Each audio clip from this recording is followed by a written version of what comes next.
cualquier pregunta que tengan del escenario. Sí, usted, por favor.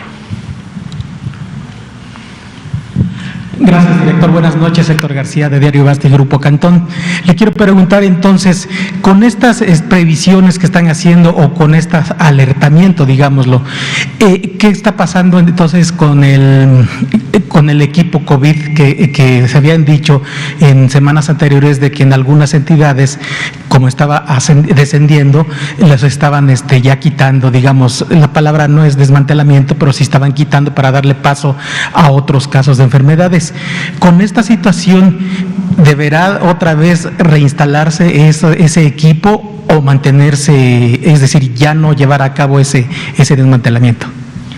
Qué bueno que lo comente, esto es una muy buena pregunta porque precisamente esto es lo que hemos estado pues, trabajando. En la semana pasada, como comentó el doctor López-Gatell, presentamos ante el CONASA, la Comisión Nacional de Salud, en donde están todos los secretarios de salud, secretarios y secretarias de salud de las 32 entidades, presentamos esta necesidad de que en el proceso de desreconversión o de continuidad de la operación, el poder ir concentrando las capacidades en algunas unidades hospitalarias. Creo que tienen razón, hay señales de alerta en donde pueden incrementarse los casos de hospitalización, hay entidades que todavía tenemos ocupaciones de más del 50%, pero hay muchas otras entidades donde tenemos ocupaciones muy bajas y con una gran disponibilidad de camas. Y justo lo que estamos trabajando son planes estatales en donde todo el sector puede hacer una estrategia de identificar aquellas unidades que tengan una mayor capacidad resolutiva, no solamente por las camas, sino también por el personal, por el equipamiento que tienen, y que de manera con intercambios de servicios entre sectores podamos concentrar las capacidades en menos unidades. Ahorita tenemos alrededor de 970 unidades que reportan en la red IRAC y queremos disminuirlo. Sí queremos disminuirlo porque esto es lo que permite que se pueda incrementar la atención de muchas otras cosas que requieren atención hospitalaria. Esos son planes que se hacen, que se trabajan con los estados, estamos trabajando con eso, se va a presentar también como acuerdo en la sesión general del CONASA, fue ahora en la Comisión de Salud Pública y se va a presentar en la sesión, creo que este miércoles, para discutirlo y tomar acuerdos. Pero justo son de los puntos que hay que tomar en cuenta, pero aún así, a pesar de estos descensos, pensamos que la estrategia de concentrar capacidades y mantener un número de camas suficiente, también tenemos una serie de criterios para decir, bueno, hasta cuánto podemos descender, hasta cuánto de todas estas camas disponibles podemos empezarlas a utilizar en otro tipo de atención médica y cuáles serían los límites permitidos como para decir, bueno, vamos a mantener tal vez el 50% de esas camas, las seguimos manteniendo para la atención de otro tipo de enfermedades.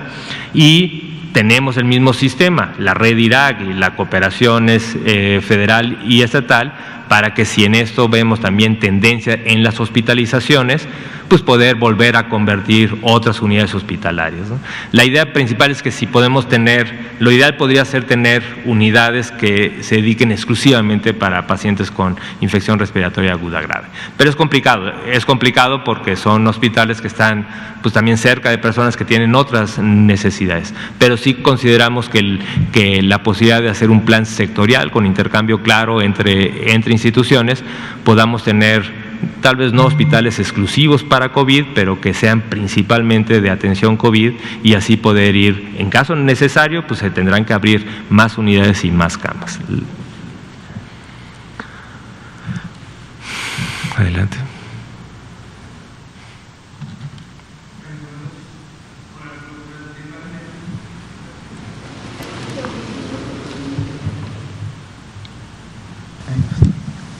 Hola, buenas noches. Arturo Contreras, de Pie de Página.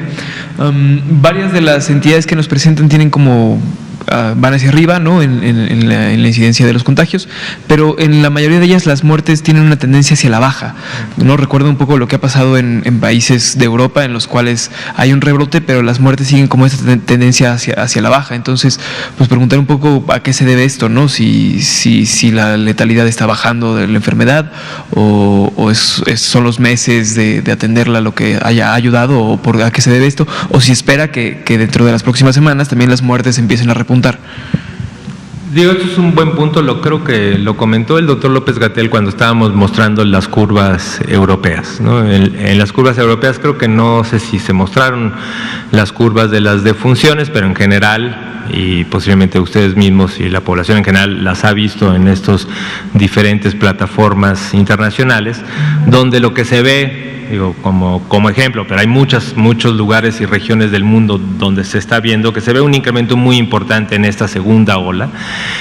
Sin embargo, no se ha traducido para nada en la misma magnitud en mortalidad o aún en hospitalizaciones. Ahora, ¿por qué pasa esto? Pues puede haber una combinación de muchos factores. En México creemos que al igual que en muchas otras regiones sí ha habido pues toda una etapa de aprendizaje. Hay también la posibilidad, y esto es lo que se ha impulsado desde el gobierno federal con cada una de las entidades en cooperación, y en cada una de las entidades se ha insistido en esto, en la necesidad de cada vez recortar más los tiempos de hospitalización, o sea, el ir monitoreando del inicio de síntomas a la hospitalización. Eso es un indicador bueno en el sentido de que la gente cada vez entienda más que, más aún si pertenecen a grupos de alto riesgo, acudan rápidamente a servicios de atención clínica para que sean evaluados y en caso de ser necesario que se hospitalicen. La hospitalización temprana, el uso de oxigenación suplementario temprano, hidratación,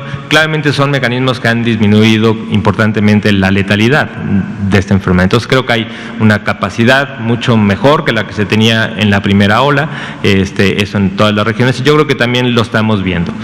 Difícilmente ahorita podría yo decir un pronóstico de lo que va a pasar. Sin embargo, lo que estamos sí tratando de insistir con la cooperación entre federación y entidades federativas es reforzar estas capacidades hospitalarias. Estas capacidades hospitalarias, como comenté en la pregunta anterior, que queden concentradas en unidades de mayor calidad, de mayor eficiencia, y con esto impedir que estos brotes que estamos viendo con casos también se traduzcan en brotes de mortalidad.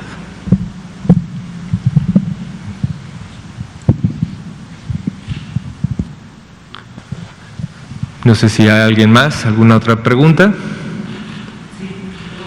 Adelante, tenemos tiempo todavía. Ajá. Oiga, ustedes se han preguntado qué debemos de aprender en los mexicanos con lo que está sucediendo en Europa.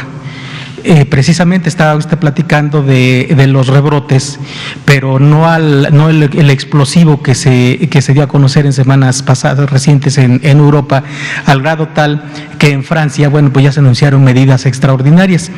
Y otra, si es tan amable, desde días pasados, bueno, cuando las autoridades de Estados Unidos mencionaron que su presidente tenía COVID, de inmediato lo hospitalizaron, pero lo sorprendente es que en 2-3 días el presidente fue dado de alta y continuó con sus trabajos.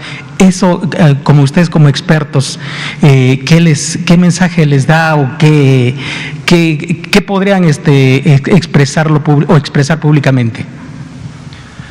Bueno, a ver, de la segunda pregunta realmente tampoco se cuenta con mucha información, ¿no? Entonces es muy difícil saber exactamente cuál era el estado clínico, cuál era el compromiso que tenía pulmonar, es muy difícil, entonces pues no tengo personalmente ningún otro comentario, saber nada más que qué bueno que la recuperación fue pronta, pero dado que no conocemos el estado en el que ingresó o por lo que ingresó, difícilmente podríamos tener una respuesta clara de por qué en 2-3 días mejoró y ya pudo además también continuar con sus actividades, ¿no? Pero la primera pregunta creo que es muy importante porque sí, lo hemos dicho muchas veces y desde mayo, la idea principal de decir hay una posibilidad de rebrote, sí, ¿no? Siempre se dice, bueno, ¿y hay la posibilidad de que alguna vez México tenga esto? Sí, y ya lo vemos, o sea, tenemos a la fecha tenemos 8 entidades donde podríamos decir que tienen un rebrote, tienen ya varias semanas de incremento, algunas entidades han rebasado también en este incremento el pico máximo que lograron en algún momento, similar a lo que estamos viendo en los países europeos, ¿no? Tal vez de mucha menor intensidad, de mucha menor velocidad, pero esto implica que se dé un paso caso también de un incremento en las medidas de restricción. Justo la idea de tener ese semáforo que combina 10 indicadores, es precisamente para ayudar en las entidades federativas el poder decir cuando veníamos con un descenso en el desconfinamiento, se están abriendo actividades económicas que son muy importantes que se abren empresas, y llega un momento en el que debemos decir, bueno, no, tenemos que disminuir el desconfinamiento, tenemos que tal vez volver a cerrar algunas empresas que están ocasionando mayor movilidad en el espacio público, tal vez ir viendo, porque todavía tenemos una oportunidad muy buena de que este ascenso no se convierte en un ascenso continuo semana con semana, ¿no? Entonces sí, hay muchas medidas, especialmente en estas medidas de restricción, de disminución de la movilidad, que podemos hacer. Y también un llamado a la población, creo que también, independientemente de lo que se logre como medidas de salud pública en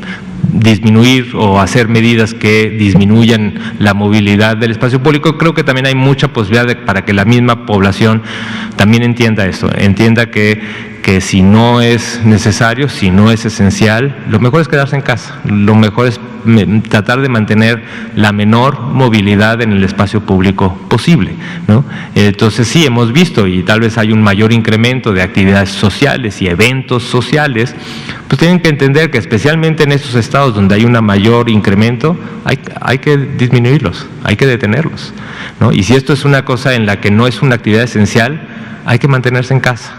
Y si esto se puede tratar de volver a regresar a que las empresas o lugares de trabajo incrementen la posibilidad de trabajo a distancia, hay que hacer trabajo a distancia, ¿no? O sea, desacelerar el desconfinamiento. Veníamos acelerando un desconfinamiento, bien, y eso es parte de lo que se dijo. Vamos a ir bajando, vamos a ir abriendo, pero si se vuelve a subir, hay que cerrar.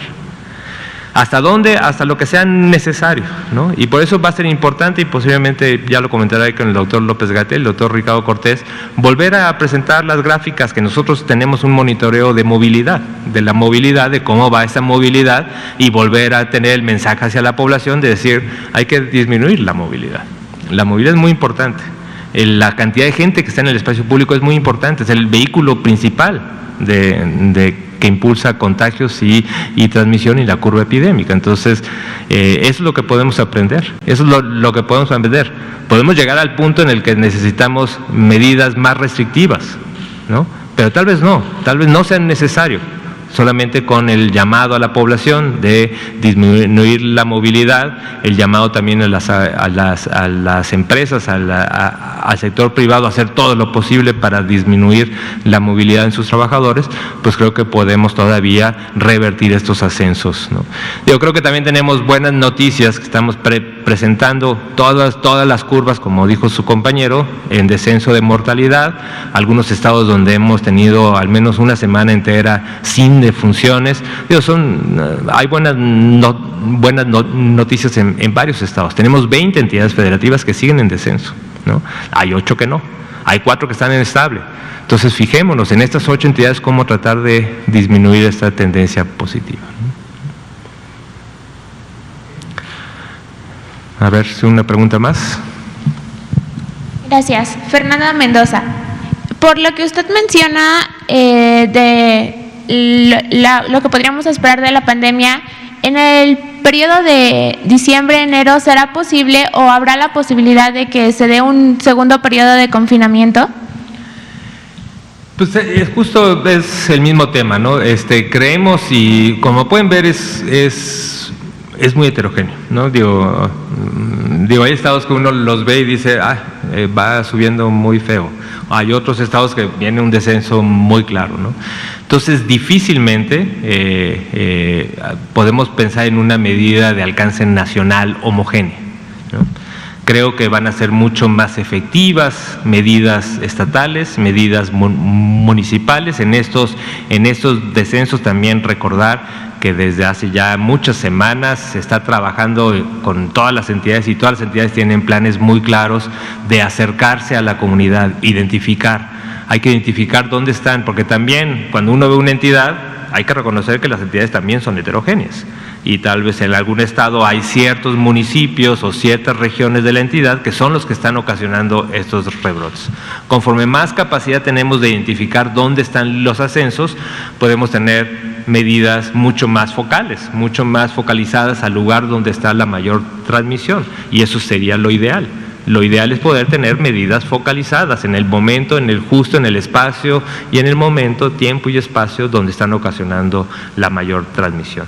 Y eso es lo que estamos haciendo, con el sistema federal, y cada entidad federativa tiene estas estrategias de acercarse a la comunidad, está lo que llamamos la atención primaria de la salud del COVID, que también uno de sus propósitos, además de identificar estos casos, es identificar los brotes mucho más localizados. Por eso la Ciudad de México hace este recuento de semana con semana, es decir, ahora son estas colonias son las que están en mayor riesgo, ¿no? Y hay acciones específicas en las colonias. Entonces cada vez tenemos que ir hacia el lugar mucho más local, mucho más específico, ¿no?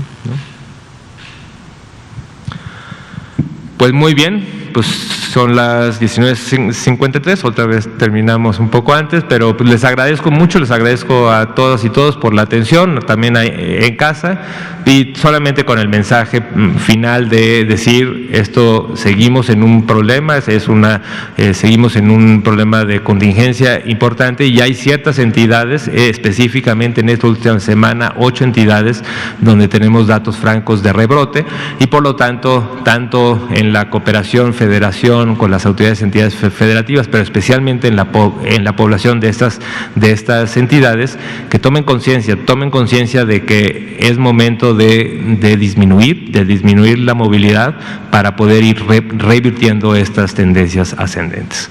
Muchas gracias y nos vemos mañana en la conferencia vespertina.